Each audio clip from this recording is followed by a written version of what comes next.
Est-ce qu'il y a un conflit d'intérêts entre le Parti saskatchewanais et les cliniques ClearPoint à Calgary?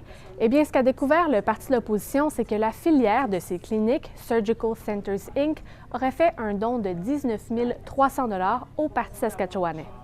La semaine dernière, on apprenait que les mammographies et biopsies d'urgence pour les cancers du sein se feront maintenant dans les cliniques ClearPoint de Calgary, clinique avec laquelle le gouvernement a déjà une relation contractuelle depuis près d'1 an. De plus, le registre des lobbyistes révèle que l'ancien ministre des Finances de la Saskatchewan, Kevin Doherty, a fait la promotion de ces cliniques auprès du gouvernement.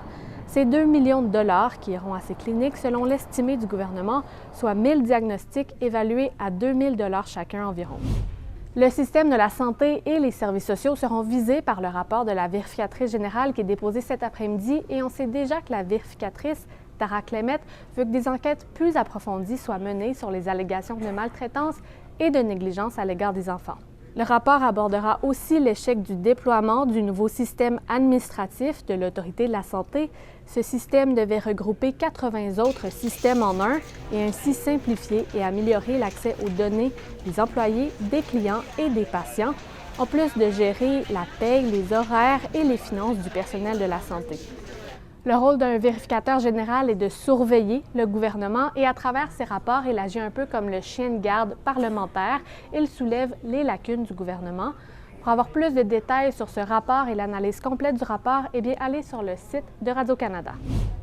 And so it isn't something that we would be able to do each and every year, but we're certainly fortunate that we have that relationship. We have a trade office on the ground in the Emirates that we're able to do it this year and provide that platform, I would say not just for Saskatchewan organizations, but for a number of Canadian organizations as well.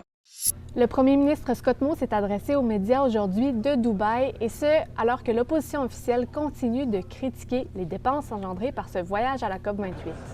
Pour la location du pavillon de la Saskatchewan à cette 28e conférence des Nations unies et la promotion de l'événement, la province aura dépensé environ 1 million de dollars, sans compter les frais de déplacement et de logement de la délégation.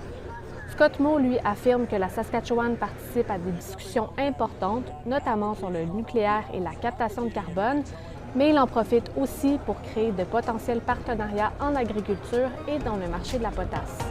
Pour plus de nouvelles, je vous invite à télécharger l'application Info. À demain!